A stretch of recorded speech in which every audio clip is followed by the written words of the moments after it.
When my son was little, he was baseball crazy. For his 9th birthday, his mom and I got him a set of baseball cards that came in this long box, and it had every single player in the major leagues. And he immediately took it apart and separated them by teams. Our local team here in Jacksonville at the time, the Jacksonville Suns, was a minor league team for the Los Angeles Dodgers. And so my son Turner took all of the Dodgers cards and compared them with the players who were going to be on the roster for the Suns to start the minor league season. And he found one named Craig Brazell, and he fixated on Craig Brazell. Wanted to meet him, wanted to take the cards with him to the game and have Craig sign them. And as it turned out, my wife worked with an organization that had 3 season tickets that were right next to the Suns' dugout. The coach would put his elbow on a little cement rest, and on the other side of that cement rest, whoever was sitting in the seat could rest their elbow. That's how close you were to the dugout. No one at my wife's work was using them, and so they offered them to her for the 3 of us to use anytime we wanted for the whole season. So we go down opening day. My son has these baseball cards for Craig Brazell, and he sees Brazell, and he wants to talk to him, but he's a little bashful. He's 9 years old. In fact, that's the 9-year-old that I'm talking about. Baseball crazy, All-American boy. So he's sitting next to that dugout, and he's watching Craig Brazell pace back and forth.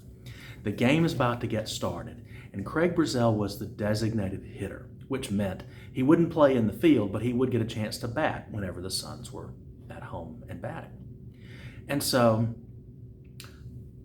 Brazell noticed that my son was studying him, and he started kind of playing a little subtle game with my son where he would study back and then not pay attention to him, ignore him.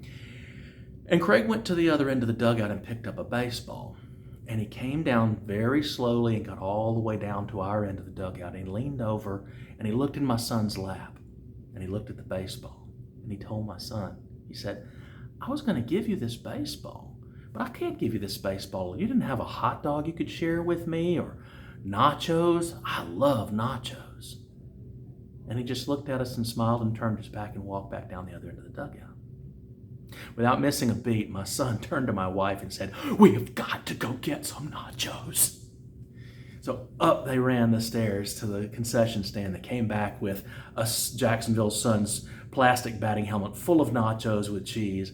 And my son sat there expectantly and waited and waited. He could barely eat them himself. Craig puts his batting helmet on, and all the bats are in a rack right next to where my son is sitting on the other side of the little cement armrest. And he picks his bat up out of the rack, and he looks over, and he reaches, without saying a word, into my son's plastic batting helmet and takes a huge handful of nacho chips and stuffs them in his mouth. And then he steps up out of the dugout into the batting circle and gets ready to go hit. Never looks back at my son. My son is thrilled beyond belief. When it's Craig's turn to hit, he rips a double out into the outfield. But you can tell when he gets to second base, he's a little out of breath. And the inning ended, and he wound up stranded at second base, so he didn't get to move along any further.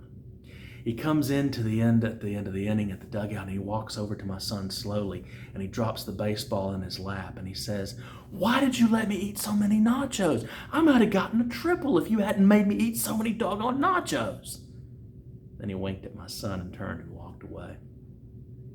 It was the beginning of a magical season and a beautiful friendship. More to come.